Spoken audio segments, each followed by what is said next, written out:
A Bíblia não foi dada para nos informar, foi nos dada para nos transformar. Então, o resultado final do estudo da Bíblia não é erudição, é salvação. A mensagem central da Bíblia, a gente pode ter segurança de que ela chegou para nós da maneira como ela saiu da mão ali dos autores inspirados. A leitura da Bíblia é capaz de mudar radicalmente para melhor a vida de uma pessoa. A Bíblia passa por todos esses testes, mas ainda assim ela mantém características humanas. Será que eu posso confiar na Bíblia? Será que a Bíblia merece a minha confiança? Que razões a gente poderia apresentar para que a gente confie na Bíblia? Todo grande livro exige um grande leitor.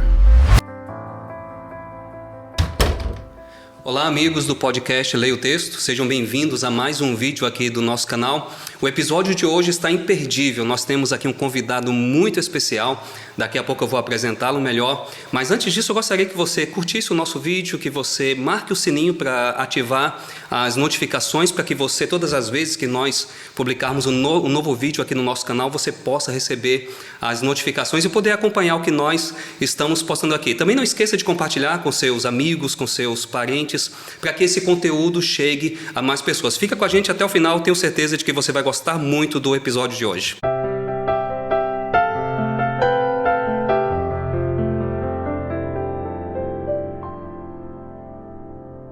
Bom, nós estamos de volta com o nosso vídeo de hoje. Nós estamos com um convidado muito especial, é o pastor Adolfo Soares. Ele é doutor em teologia e ele atualmente trabalha na divisão sul-americana como reitor do Seminário Latino-Americano de Teologia. Nós estamos muito felizes com a presença dele hoje. Muito obrigado, pastor Adolfo, por aceitar o nosso convite e estar conosco aqui hoje. Muito obrigado a você, pastor Adenilton, pelo convite. E é uma alegria estar com as pessoas do teu canal, com esses temas importantes, temas que chegam ao coração, à mente e que contribuem para a solidificação da nossa fé. Vamos hoje falar de um tema muito especial. Amém. Bom, a gente sabe que você tem uma agenda muito intensa, a gente está muito feliz com a sua presença aqui hoje. Nós vamos conversar sobre um tema muito interessante, como estudar a Bíblia. Eu fico imaginando o quanto esse tema é importante, porque as pessoas que estão em casa nos acompanhando, eu acredito que todas elas têm o interesse de conhecer um pouquinho mais da Bíblia. Eu imagino que muitas pessoas querem estudar a Bíblia de maneira mais profunda, mas elas não sabem como fazer isso.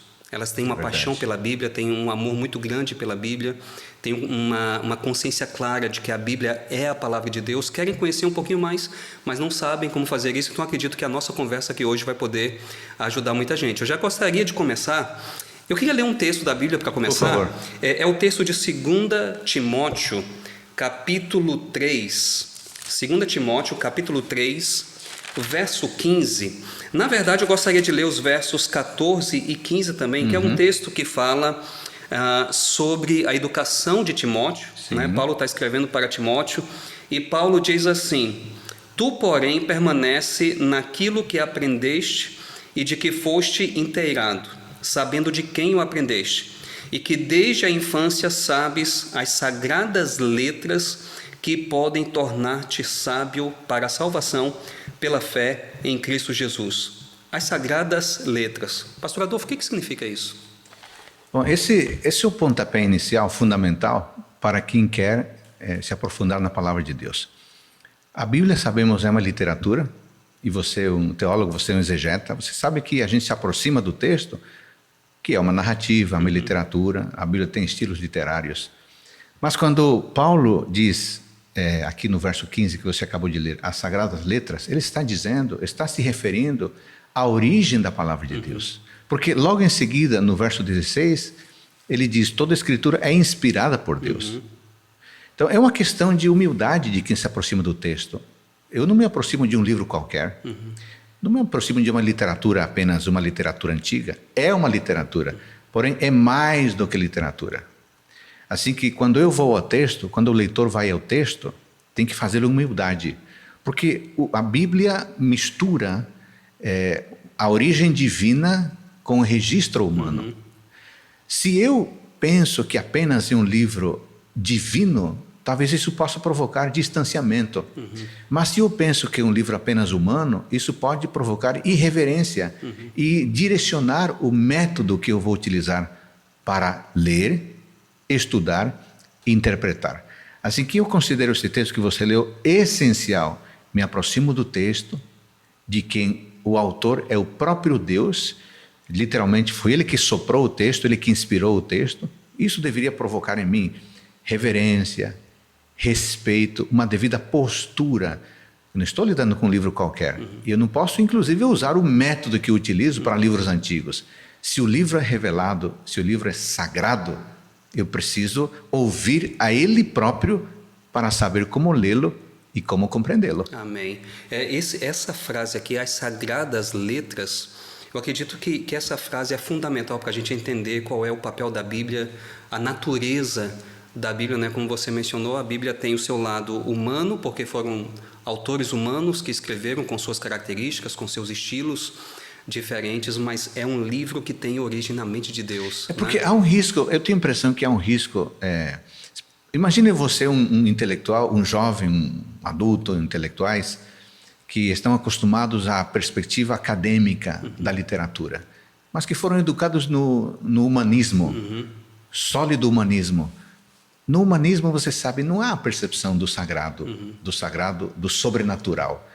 Então, eu me aproximo da literatura comum e eu a trato como uma literatura, com respeito, mas é uma mera literatura. A Bíblia é diferente. É sagradas letras. Isso, então, subjuga o meu humanismo e me condiciona a ver Deus agindo, atuando nos bastidores deste texto. Isso é essencial. Amém. E tem uma coisa interessante aqui, ainda no verso 15, porque o texto diz, se refere à Bíblia como as sagradas letras, e diz assim, que podem tornar-te sábio para a salvação. Nenhum outro livro é capaz de fazer isso. É verdade. Os livros nos ajudam, nos formam. E você tocou um ponto que me parece essencial. Quando um leitor se aproxima da Bíblia, não o faz por mera informação. Observe o que Paulo diz. Esse livro me tornará sábio. Para quê? Para a salvação. Em última instância, eu gosto de lembrar da frase de Dwight Moody, a Bíblia não foi dada para nos informar, foi nos dada para nos transformar. Amém. Então, o resultado final do estudo da Bíblia não é erudição, é salvação. Amém. Então, se eu leio um livro, por exemplo, sobre biologia, eu vou saber de biologia. Se eu leio um livro sobre química, eu vou saber de química. Mas se eu leio a Bíblia, eu estou adquirindo conhecimento que vai me ajudar no meu caminho para a salvação. Correto. Então, a Bíblia é um livro completamente diferente dos demais livros que nós encontramos. E isso só é possível porque, a gente volta ao início, porque é um livro sagrado. Exatamente, porque é um livro sagrado. E isso me faz pensar num ponto bem interessante, porque o texto que a gente acabou de ler se refere à Bíblia como as sagradas letras, né, que podem tornar uma pessoa sábia para a salvação. E aí a gente pode imaginar o seguinte, então veja, as pessoas que estão nos acompanhando, a gente acabou de mencionar aqui que a Bíblia tem a sua dimensão humana, né, porque foram autores humanos que escreveram, cada pessoa com o seu estilo, mas a Bíblia também é um livro divino, a Bíblia é um livro que tem origem na mente de Deus. Então a pergunta que algumas pessoas podem ter em mente é a seguinte, a Bíblia tem o seu lado divino, mas também é um livro humano. Então, a Bíblia é um livro autoritativo ou é somente, digamos assim, um compêndio de conselhos, de sugestões sobre como a gente deve viver a vida? Como é que a gente deve encarar a Bíblia? A Bíblia é um livro autoritativo? Bom, essa pergunta me parece uma pergunta muito importante, porque, de novo, se nós estamos acostumados a nos aproximarmos de um texto, seja qual ele for, dificilmente nós o enxergamos como algo autoritativo. São conselhos, são orientações, e eu sigo isso se eu quiser. Mas se eu entendo, como diz o verso 14, que estas são sagradas letras, e o 16 diz que toda escritura é inspirada por Deus, e aí vem útil para o ensino, para a repreensão, para a correção, para a educação na justiça. Então você percebe no verso 16 que as sagradas letras estão carregadas de uma força normativa. É fundamental o leitor entender isso. A Bíblia não é apenas um texto descritivo ou narrativo. A Bíblia é um texto normativo e diríamos é um texto autoritativo. Paulo, inspirado pelo Espírito Santo, dirigido por Deus, ele mostra a utilidade do texto. Para que serve? Serve para repreender, serve para corrigir. Isso significa que há uma cognição, eu estou equivocado cognitivamente, intelectualmente, a leitura do texto vai me corrigir. No verso 17, a fim de que o homem de Deus seja perfeito e perfeitamente habilitado para toda boa obra. Quer dizer, não basta uma correção intelectual cognitiva, é uma correção comportamental. A Bíblia, então, é fundamento para meu intelecto e é o fundamento para o meu caráter. Então, o livro, a Bíblia, por ser originada em Deus, não é apenas um livro indicativo. Faça se você quiser. É um livro autoritativo. Isso pode soar muito duro para o humanismo que se centraliza nas minhas decisões, no meu gosto. Mas o quê? Mas se eu quero receber a Bíblia como ela é, eu devo reconhecer a sua força autoritativa, que não radica no fato de que homens escreveram, radica no fato de que Deus a inspirou. Amém. Olha, muito interessante esse ponto. Eu estava pensando aqui, olhando para o texto enquanto você estava falando, eu fiquei meditando aqui no verso 16, quando o texto diz que toda a escritura é inspirada por Deus e útil, aí menciona 4 coisas. Número 1, o ensino. Sim. Número 2, repreensão. Número 3, correção. E número 4, educação. E aí eu fiquei pensando, porque assim, na mentalidade judaica, o número 4 é um número que indica a totalidade. Por exemplo, lá em Apocalipse, quando o texto fala sobre os 4 cantos da terra, é verdade. Ou seja, está apontando assim para uma totalidade. E pode ser coincidência, ou talvez não, mas Paulo menciona 4 coisas para as quais a Bíblia é útil. Então, número 1, ensino. Número 2, repreensão. Número 3, correção. Número 4, educação. E possivelmente ele menciona 4 itens nessa lista, como se esses 4 itens fossem uma representação de algo muito maior, ou seja, é como se ele quisesse dizer, a Bíblia é útil para todas as áreas da vida. Não existe uma área da vida para a qual a Bíblia não tenha uma utilidade. Então, eu acho esse ponto muito interessante. Ele menciona a salvação no verso 15, depois ele entra nesses 4 pontos aqui. E aí, pastor Adolfo, uma pergunta que pode surgir, a gente está falando aqui sobre a Bíblia como um livro que tem autoridade, mas a pergunta será que a Bíblia não tinha autoridade somente naquela época? Será que a Bíblia não tinha autoridade somente para as pessoas, digamos assim, para a audiência original? Será que a Bíblia tem autoridade hoje para as pessoas do século 21? Olha, a gente pode observar que ao longo das épocas, a Bíblia sempre acompanhou as civilizações que seguiram seus conselhos, suas orientações, seus mandamentos, sempre se destacaram. Eu tinha um professor na Universidade Metodista que costumava dizer que a Bíblia é o único livro que exerce força civilizatória.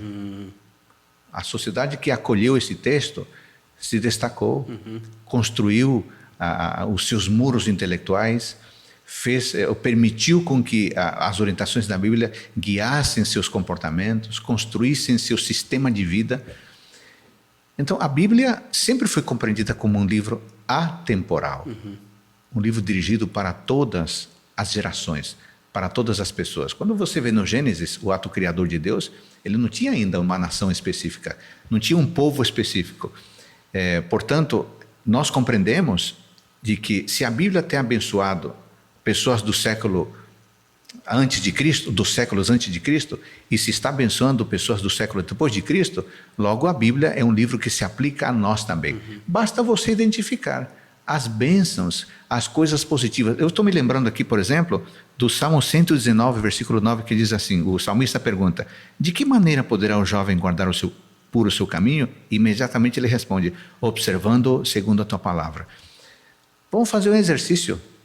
As pessoas que observaram as orientações de Deus na Bíblia foram bem-sucedidas?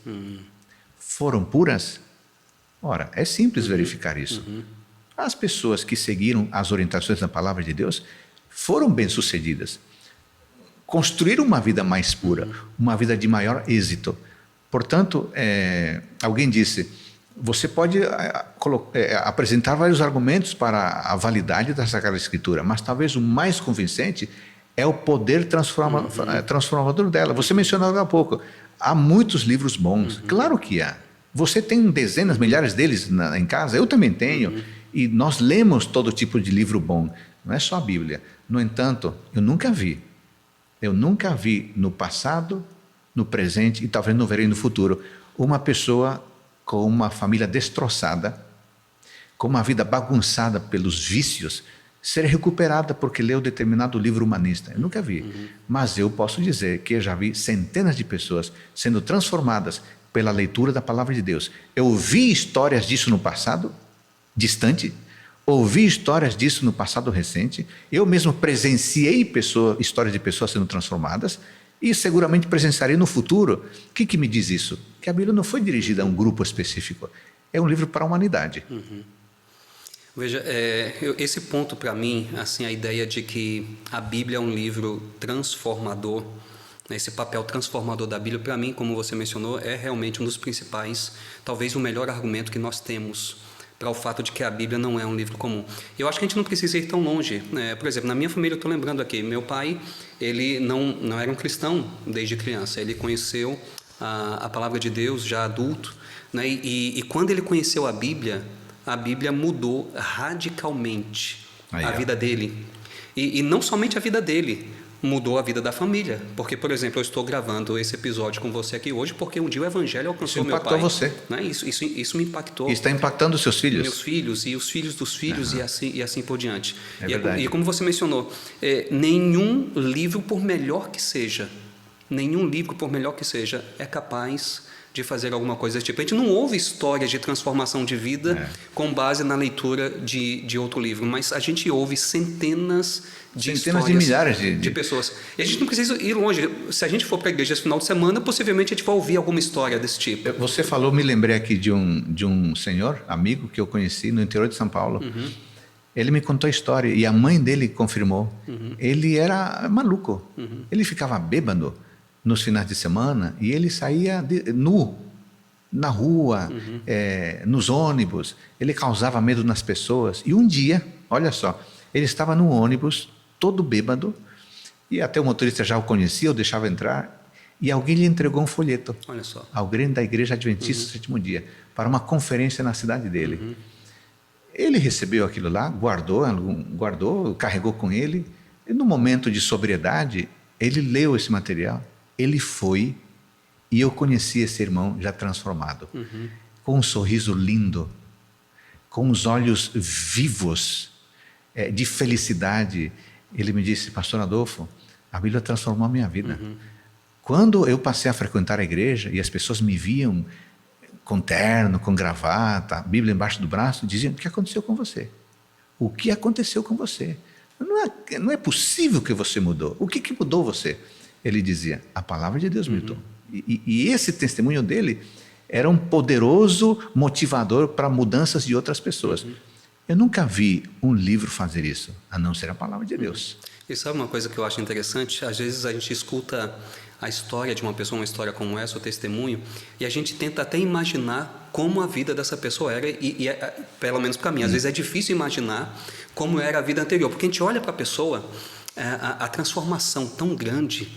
A gente vê ali uma pessoa piedosa, uma pessoa que procura viver a sua vida na presença de Deus, e ela conta como era a vida no passado, e eu pelo menos tenho dificuldade. Como é que essa pessoa tinha essa vida? E eu conheci esse irmão, Adriano, então eu conheci com a esposa, a mãe e 2 filhas.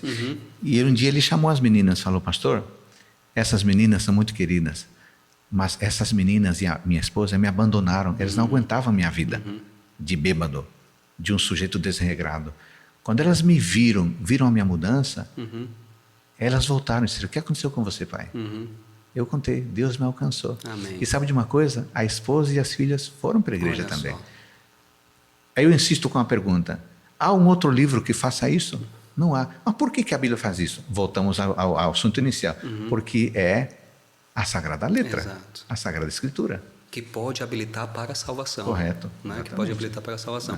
Sabe, tem uma pergunta aqui que eu acho que vale a pena a gente discutir um pouquinho. Inclusive tem um ditado popular que diz o seguinte: o papel aguenta tudo. A pergunta é: isso se aplica à Bíblia? Será que a Bíblia pode ser comparada a um livro qualquer da antiguidade? Ou seja, o papel aguenta tudo. Isso se aplica à Bíblia? Olha, essa é uma pergunta interessante e algumas pessoas já me falaram isso com honestidade. E nós, que amamos a palavra de Deus, quando alguém faz esse questionamento, temos que ouvir. É um questionamento válido. As pessoas dizem, o autor colocou o que ele quis, na Bíblia não teria ocorrido isso? Bom, eu penso que para encontrar uma resposta a essa pergunta, é necessário pensar nesse livro. Como é que ele foi preservado? Como é que ele foi cuidado ao longo das eras?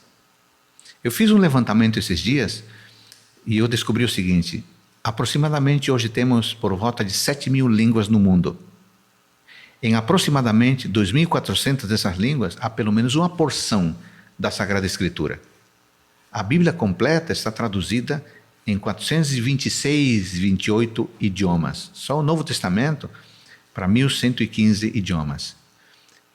Eu pergunto, que outro livro tem essas características? O estudioso da Bíblia sabe que demoraram 15, 16 séculos para se escrever o livro completo. Por volta de 40 gerações, por volta de 40 autores diferentes que em nenhum momento se contradizem. E você tem desde autores camponeses, teólogos, filósofos, pescadores, poetas, reis. O que está por trás desse livro? A nossa única resposta é Deus. Deus cuidando desse material. O meu amigo Marcos de Benedicto, que trabalhou muitos anos na Casa Publicadora, ele escreveu um livro e nele dizia assim que a Bíblia é o único livro que passa em 4 testes fundamentais. Primeiro, o teste da consistência. A Bíblia nunca se contradiz. Segundo, o teste da verdade. A Bíblia não mente. Aquilo que anunciou se cumpriu. O que anunciou e não se cumpriu vai se cumprir. Terceiro, passa no teste da conservação. Nenhum livro foi tão perseguido, tão odiado e tentaram eliminar tanto quanto a Bíblia. E está aí.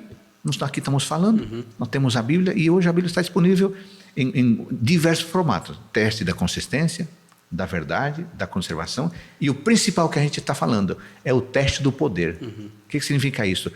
A leitura da Bíblia é capaz de mudar radicalmente para melhor a vida de uma pessoa. Eu pergunto honestamente ao nosso amigo que nos acompanha, pode ser um livro qualquer que aguentou simplesmente o conteúdo que alguém colocou? Não, não tem como ser. Seria muita coincidência. Um livro tão extraordinário, achar que nele papel aguenta tudo. Eu acho que isso se aplica a qualquer outro livro, menos a palavra de Deus. É muito, muito, muito importante isso aí. Eu estava aqui pensando, as pessoas que estão nos acompanhando podem imaginar o seguinte, ok? Então a Bíblia passa por todos esses testes, mas ainda assim ela mantém características humanas. Será que eu posso confiar na Bíblia? Será que a Bíblia merece a minha confiança? Que razões a gente poderia apresentar para que a gente confie na Bíblia? Excelente questionamento. E me parece, mais uma vez, se alguém pergunta isso, é pertinente. E quem estuda a Bíblia, pastores, teólogos, tem o dever de falar com as pessoas. Que razões há para que eu possa confiar na palavra de Deus? Eu estava esses dias lendo diversos materiais. Tem um autor chamado Norman Geisler. É um autor muito conceituado, tem um doutorado na área de filosofia e um doutorado na área de teologia. E eu fiz as contas, esse camarada é autor e coautor de mais de 60 obras. Extremamente respeitado. Num desses materiais, ele escreveu algo que me chamou muita atenção. Diz assim, o Novo Testamento, a Bíblia, não só sobreviveu em um número maior de manuscritos, mais que qualquer outro livro da Antiguidade, mas sobreviveu em forma muito mais pura. Ele diz 99,5% de pureza, que qualquer outra obra grandiosa, sagrada ou não. Aí o leitor atento diz, por que não 100% e sim 99,5%? Porque há umas diferenças mesmo. Em algum momento, um escritor diz que ele viu um endemoniado, outro diz que viu 2, um viu lá no cartaz de Cristo uma frase, outro viu uma frase um pouquinho diferente. Então, às vezes, presenciando o mesmo evento, pessoas dão valor a aspectos diferentes daquele evento. Mas isso não torna o evento mentira. Eu encontrei também uma outra citação do Sir Frederick Kenyon. Sir Frederick Kenyon foi um doutor pela Princeton University, foi diretor do famosíssimo Museu Britânico de Londres, respeitado pelo mundo muçulmano, pelo mundo judeu e pelo mundo cristão. Olha que esse homem escreveu. Em nenhum outro caso o intervalo de tempo entre a composição do livro e a data dos manuscritos mais antigos são tão próximos como no Novo Testamento. E ele termina dizendo: não resta agora mais nenhuma dúvida de que as Escrituras chegaram até nós, praticamente com o mesmo conteúdo dos escritos originais. Uau. Gente, toma esses escritos antigos. Esses escritos antigos têm algumas dezenas de manuscritos, mas não chega nem aos pés do Novo Testamento, que somados nós temos pelo menos 20 mil. E a proximidade do autógrafo do Novo Testamento com o manuscrito mais antigo não passa de meio século. Em nenhum livro antigo isso se vê. Ora, eu pergunto, isso não é motivo de confiar? Se eu confio em Homero, cujos escritos antigos, as cópias manuscritas de hoje têm mais de 1000 anos, e eu confio, eu não desconfio dele, por que não confiaria na Bíblia? Exatamente. Cuja distância do autógrafo até a cópia mais antiga não passa de meio século. Eu tenho razão suficiente para confiar. Sem contar que quando a gente pega escritos, por exemplo, você mencionou Homero, na Ilíada, Odisseia. Isso. Quando a gente pega esses manuscritos, nós temos pouquíssimas cópias deles. Me parece que da Ilíada não passa de 600 cópias. E alguns outros bem menos. Bem menos. Bem menos. E quando a gente pega os manuscritos do Novo Testamento, passam de 5.000. Né? E se a gente pegar os manuscritos ali dos primeiros séculos, nós temos manuscritos suficientes para fazer a recomposição de todo o Novo Testamento, com segurança. Né? Então, além de ter um espaço muito pequeno do autógrafo para as cópias, a gente tem o fato que nós temos inúmeras cópias. Exatamente. São muitas cópias. E quando a gente vindas de diversos lugares, diversos lugares. E quando a gente começa a comparar essas cópias, as diferenças são simplesmente minúsculas, né? E diferenças assim, por exemplo, a gente sabe que no mundo antigo era muito caro para fazer cópias de livros, né? Hoje tudo é mais fácil. Exatamente. Então, por exemplo, a gente tinha uma pessoa que estava aqui ditando, um grupo de escribas que estavam ali, né, ouvindo e escrevendo o que alguém estava ditando. E é claro, às vezes, depois de muitas horas você fazendo isso, alguém pode dar uma cochilada, né, pode não entender direito a dicção. Registra diferente. E né? registra diferente. Eu lembro, por exemplo, acho que um exemplo clássico disso é aquele exemplo quando Paulo menciona, quando ele fala assim, entregar o meu corpo para ser queimado. Então, tem algumas versões que dizem entregar o meu corpo para me vangloriar. E as palavras originais são muito próximas, porque uma é kauthesomai e a outra é kauchesomai. Então, para quem está ouvindo, são kauthesomai, kauchesomai. Parece a mesma coisa. Parece a mesma coisa. Então, a pessoa está aqui ouvindo e pensa o seguinte, não, o que eu ouvi foi isso aqui, ela registra. E aí a gente vê, então, a diferença ali de alguns manuscritos, mas umas coisinhas Agora, isso minúsculas. altera a estrutura essencial do... Não altera, né, né? de forma alguma. Né? Ou seja, a mensagem central da Bíblia, a gente pode ter segurança de que ela chegou para nós da maneira como ela saiu da mão ali dos autores inspirados. Né? Então, Exatamente. realmente a gente pode ter segurança de que a Bíblia é de fato confiável. A palavra de Deus e ela é confiável. Espetacular. Isso aqui. Agora, pastor Adolfo, as pessoas que estão nos ouvindo, elas podem imaginar o seguinte, ok, a gente ouviu aqui um pouquinho falar sobre a autoridade da Bíblia, o fato de que a Bíblia merece a nossa confiança, a Bíblia é um livro divino, foi escrito por seres humanos, mas a palavra de Deus garante que foram pessoas inspiradas por Deus, né? Então a gente ouviu falar de tudo isso, mas a pessoa pode estar se perguntando o seguinte, do ponto de vista prático, como é que a Bíblia afeta a minha vida? Por que eu deveria ler a Bíblia? Pensando, eu sou um jovem que estou na universidade, ou eu sou uma pessoa que estou para me casar, ou sou uma pessoa que estou começando a namorar, eu sou uma pessoa que estou procurando uma vaga de emprego. Então, na minha vida hoje, nas coisas que eu preciso fazer no meu dia a dia, existe um espaço para a Bíblia? Por que eu deveria ler a Bíblia hoje? Como é que a Bíblia afeta a minha vida prática? O que a gente poderia dizer? Veja, eu creio que se alguém se faz essa pergunta é válida. Porque toda vez que nós dedicamos tempo a alguma atividade, nós queremos ter algo em retorno. Quando você vai ler a Bíblia, você quer ser beneficiado pela leitura. Faz todo sentido. E sim, eu penso que de maneira muito clara a Bíblia, a leitura da Bíblia, o estudo da Bíblia traz muitos resultados. Por exemplo, eu estou pensando aqui em 1 João 2,14. Ali diz que... Vamos ler esse texto? Sim. 1 João. 2,14. Aliás, se você pudesse lê-lo para nós. Certo, 1 João 2,14. 1 João 2,14.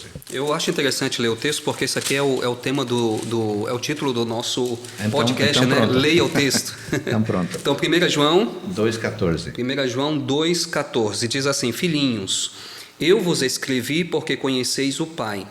Pais, eu vos escrevi porque conheceis aquele que existe desde o princípio. Jovens, eu vos escrevi porque sois fortes, e a palavra de Deus permanece em vós, e tendes vencido o maligno. Olha só, a palavra de Deus permanece em vós. Isso torna o sujeito forte. Uhum. Então eu digo para o jovem, digo para o adulto, para o adolescente: você quer ser forte? Então, leia a palavra de Deus. Uhum. Quer um benefício maior do que ser forte, ser resiliente diante das tempestades da vida? Uma pessoa, normalmente as pessoas que se aproximam do texto e o leem, encontram encorajamento, encontram esperança. Pessoas que perdem familiares queridos, quando escutam, quando leem a palavra de Deus, são fortalecidas e se erguem, se levantam. Mas não é só isso, não. Eu queria ler esse texto do Salmo 119, certo. versículo 9, Salmo que para mim é um texto magnífico. Salmo 119, versículo 9. Salmo 119, versículo 9. Leia para nós, por gentileza. Então vamos ler aqui. Salmo 119, versículo 9. Diz assim: De que maneira poderá o jovem guardar puro o seu caminho? E a resposta é: observando segundo a tua palavra. Quer dizer, em sã consciência, quem é que não quer ser puro? Nós gostamos de ter uma vida correta, uma vida justa, uma vida plena, porque esse tipo de vida nos traz felicidade e gera felicidade nas pessoas que vivem em nosso entorno. Eu quero ser puro, quero. Então faz o seguinte, aqui ó, observe o seu caminho segundo a palavra. Aí eu poderia citar outros textos, por exemplo aqui ó, João capítulo 15, versículo 11. João capítulo 15. João capítulo 15, versículo 11, já tenho aqui. Sim. Tenho-vos dito estas coisas para que o meu gozo esteja em vós e o vosso gozo seja completo. Tenho-vos dito. Tenho-vos dito. As palavras de Cristo provocam o quê? Provocam alegria. Que é a pessoa que não quer ter alegria genuína. E alegria diz aqui, completa. Completa. Não é qualquer alegria que é provocada por uma festa, por uma bagunça, não. É a alegria plena que só Deus é capaz de dar. Agora, de onde que vem isso? Tenho-vos dito estas coisas. Quando um jovem, um adulto, um adolescente, homem e mulher, leem a palavra de Cristo, o resultado é alegria. Alegria completa. Bom, falamos de 3 benefícios, há vários outros, mas parece que isso é suficiente para convencer a pessoa a dizer, de fato, vale a pena ler a Bíblia. Se esses 3 benefícios não forem suficientes, eu não sei o que mais vai ser. Então são grandes benefícios. Mas eu acho que a gente podia terminar essa sessão de benefícios com Josué 1:8. Ok. Josué 1:8. Josué 1:8. O que diz aí? Já achei aqui, Josué capítulo 1, verso 8. Não cesses de falar deste livro da lei, antes medita nele dia e noite, para que tenhas cuidado de fazer segundo tudo quanto nele está escrito. Então farás prosperar o teu caminho e serás bem-sucedido. Claríssimo. É como se Deus estivesse dizendo, amigo, você quer ser bem-sucedido? Você quer ser próspero? Você quer ter êxito? Quero. Então medita na minha palavra. Se você meditar na minha palavra, você vai conhecer a minha vontade. E conhecendo a minha vontade, se você a fizer, você será um homem bem-sucedido nos negócios, na família, no namoro, no estudo. Da vida, né? Portanto, para a mente utilitarista, pragmática, leia a Bíblia, você vai ser beneficiado. Amém.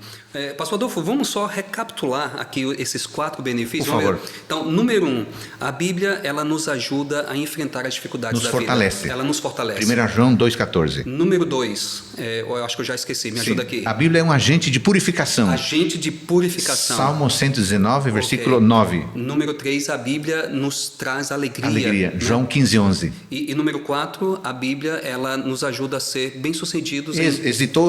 Pessoas de êxito. Em todas as áreas Josué da vida. capítulo 1, versículo 8. Fenomenal.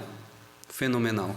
Bom, eu imagino que agora as pessoas que estão nos acompanhando, aquelas pessoas que não têm o hábito de estudar a Bíblia todos os dias, elas devem agora estar com vontade de fazer isso e devem estar pela graça de Deus. Pela graça de Deus, e elas devem estar pensando o seguinte: o que eu devo fazer? Por onde eu devo começar? Digamos que tem alguém agora que está nos acompanhando e essa pessoa não tem o hábito de estudar a Bíblia todos os dias, mas ela quer fazer isso. Ela entendeu hoje, através desse episódio, que ela precisa estudar a Bíblia todos os dias em função, em primeiro lugar, do fato de que a Bíblia é a palavra de Deus e, logicamente, ela quer também ter benefícios com isso.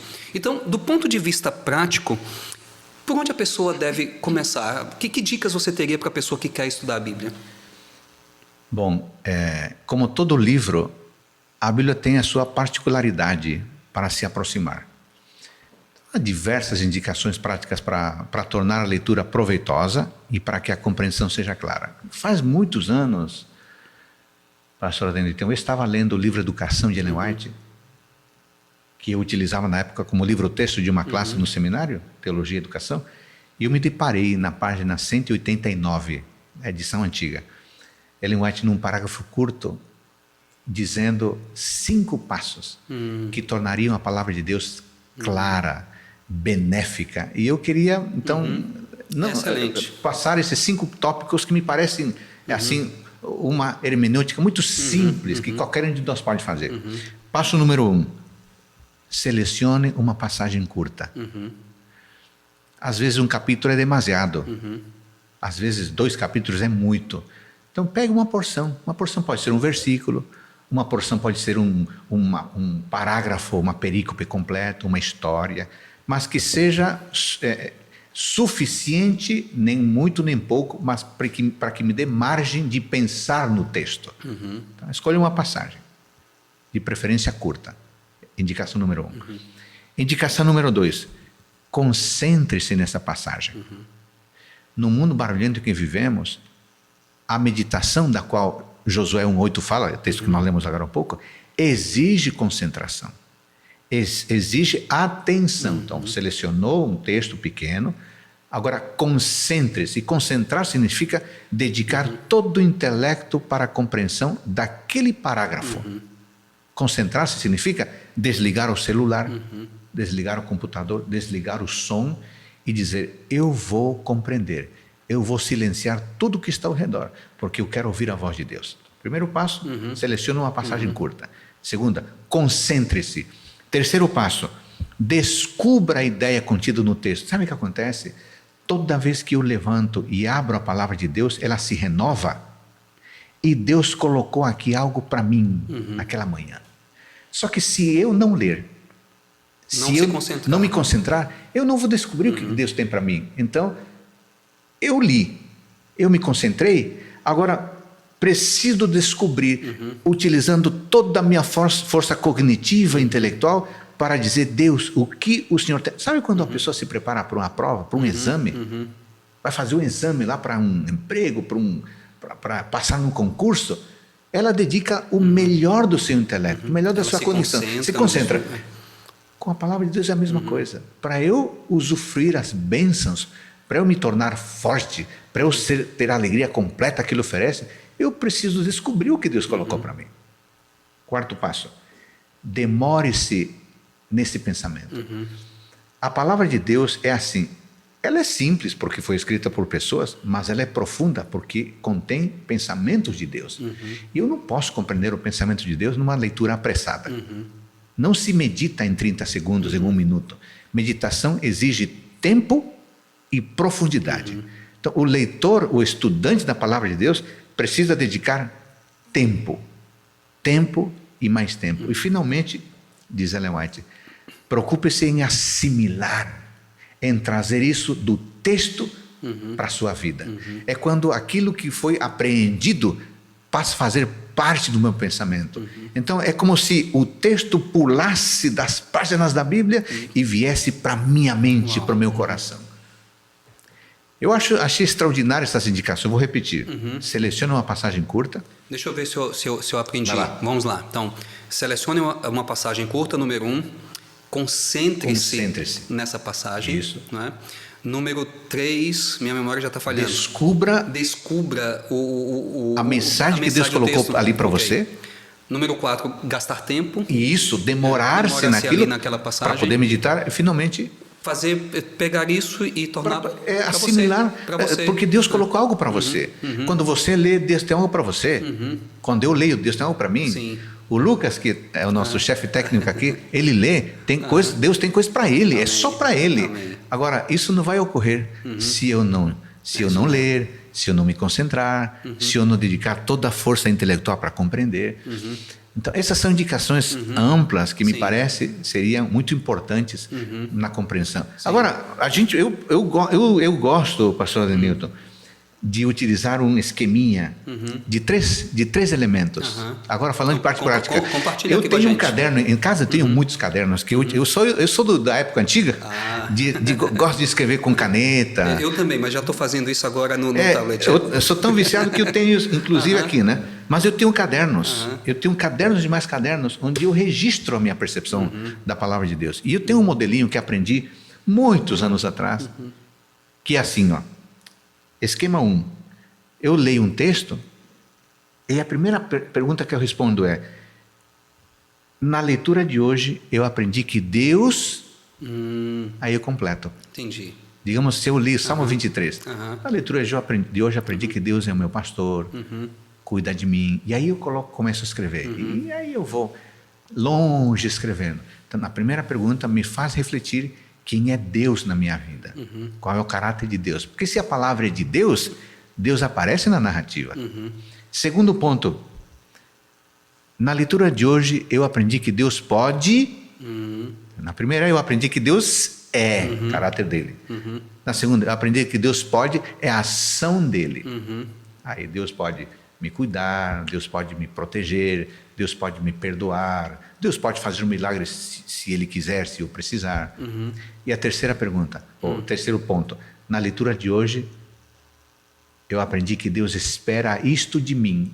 Aí é a aplicação. Nossa, que interessante. Então, Deus é, Deus pode, Deus espera. Sabe que eu tenho uma coisa assim semelhante. Quando as pessoas vêm para mim e perguntam assim, o que eu devo fazer quando eu estou estudando a Bíblia? E aí eu digo o seguinte, responda 3 perguntas, são semelhantes, só acho que a gente pode até, de repente, unir uma coisa a outra. Eu digo assim, quando você terminar de ler o texto, faça as seguintes perguntas. Número 1, o que Deus quer que eu pense? Número 2, o que Deus quer que eu sinta? E número 3, o que Deus quer que eu faça? Isso. Então, essas 3 coisinhas, as pessoas vêm, eu que compartilho isso também. Elementos da vida, né? Elementos da vida, tudo que envolve Agora, nossa vida cotidiana. Um aspecto importante em relação à palavra de Deus, ela é tão profunda que não pode ser lida apressadamente. Então, esses esqueminhas ajudam com que o leitor se detenha no texto e, como dizia Arthur Schopenhauer, permite que o autor... Que o leitor rumine o texto. Interessante. Ruminar significa deter-se, mastigá-lo, tirando dele o máximo proveito. Porque é no ato de meditar nele que eu me aprofundo nele e me aproprio dele. As pessoas mais beneficiadas são as que gastam mais tempo isso mesmo. No texto. Sabe, pastor Adolfo, você está falando isso aí, eu estava pensando aqui o seguinte, uma preocupação que particularmente eu tenho quando estou conversando com as pessoas e até mesmo com os alunos no seminário, eu digo para eles, olha, leia bastante o texto, porque uma coisa é você ler sobre e outra coisa é você ler o texto, porque às vezes, sabe o que algumas pessoas fazem? Elas querem estudar o texto, aí elas vão logo para... Um comentário, né? Um comentário. Eu acho que esse não é o ponto de partida. Eu acho que a gente deve começar com o texto. Exato. Ler o texto. Você pode até conferir o que alguém escreveu depois, né? Depois. Mas você e o texto primeiro. E as pessoas vão perceber que bênção elas vão ter a partir dessa isso é muito importante. Eu gravo vídeos do Reavivados, vídeos diários. E quando eu termino um livro, eu digo assim... E nós estamos gravando esse episódio aqui agora no UniAN, né? E no sábado eu terminei de gravar Mateus, e eu disse assim, no último capítulo, lembre-se, este é um recurso apenas. O importante é você ouvir a voz de Deus. É você ouvir a voz de Deus. Eu estava me lembrando de outra coisa quando você falava. A Bíblia é um grande livro. E todo grande livro exige um grande leitor. Não adianta você ter um grande livro e um leitor medíocre. Todo grande livro exige um grande leitor. É uma pena que estão sumindo os grandes leitores. Aqueles que dedicam tempo, aqueles que interagem, aqueles que ruminam o texto, que meditam nele e que crescem. Nossa, uau. Sabe, isso aí me fez lembrar um livro que eu acabei de ler. O título do livro está em inglês, mas traduzindo alguma coisa assim, O Leitor Ideal de Apocalipse. Olha. E o autor argumenta que o leitor ideal de Apocalipse é o autor que lê a Bíblia, ou seja, que ele leva em consideração tanto o Antigo Testamento quanto o Novo Testamento. Ou seja, o leitor ideal de Apocalipse é o leitor que está lendo a Bíblia toda. Né? Então, a gente precisa mais desses tipos de leitores, né? Pessoas que estão preocupadas em irem para o texto e tentarem extrair o máximo possível do texto bíblico. Eu acho que isso faz uma diferença gritante. Porque há livros que são muitas vezes inferiores ao leitor. Você não aprende nada. Há livros que são semelhantes ao leitor. Mas a Bíblia é um livro muito superior a nós leitores. Então temos muito a aprender com ele. E isso exige tempo da nossa parte. Pastor Adolfo, para a gente começar a caminhar para o final, você mencionou aí 5 dicas, né, para a pessoa que quer examinar mais a Bíblia a fundo. A gente poderia dizer que o resultado disso é um relacionamento mais íntimo com Deus? A pessoa vai ter uma nova experiência com Deus a partir de uma atitude como essa? Com certeza. A Bíblia é o único livro que, quando você o lê, tem o seu autor do lado. Você quer aprender quem é Deus? A única fonte segura é a sua revelação. À medida que o leitor se aprofunda na leitura e compreensão do texto, inevitavelmente se aprofunda na compreensão de quem é Deus. Que Deus está nas páginas. Amém.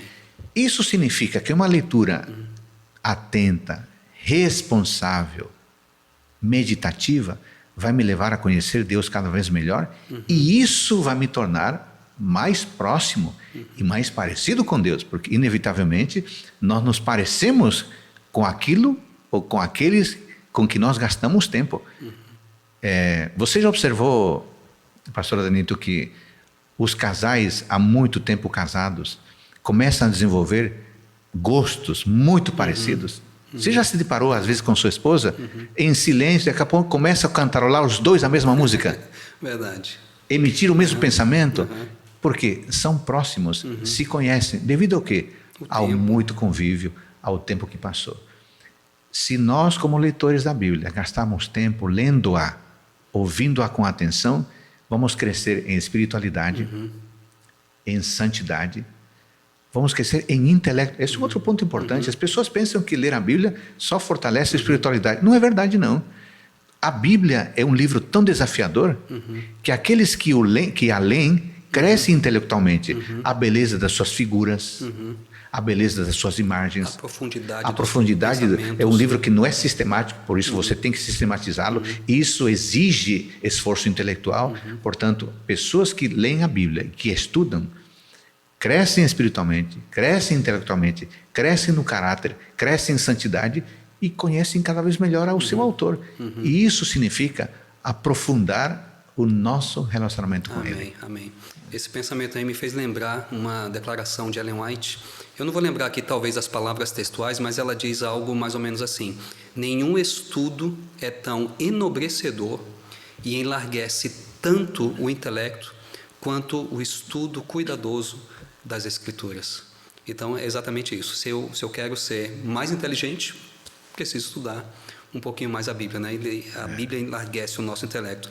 Pastor Adolfo, foi tão bom esse tempo aqui, passou tão rápido, e eu quero de coração agradecer por ter aceitado o nosso convite. Eu sei da sua agenda, né? Você está aí trabalhando, atuando em 8 países aqui na divisão sul-americana, viajando constantemente, ensinando as pessoas a estudarem melhor a palavra de Deus, e com muita bondade tomou esse tempinho para estar aqui conosco no podcast. Leia o texto. Eu quero lhe agradecer de coração. Por favor, suas palavras finais para as pessoas que estão nos acompanhando. Bom, muito obrigado pelo convite, pela oportunidade, e as pessoas que nos acompanham.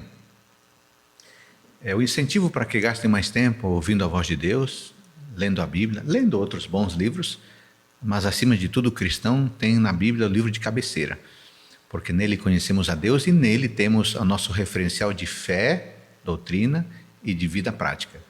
Portanto, o leitor da palavra de Deus é um leitor rico, um leitor abençoado.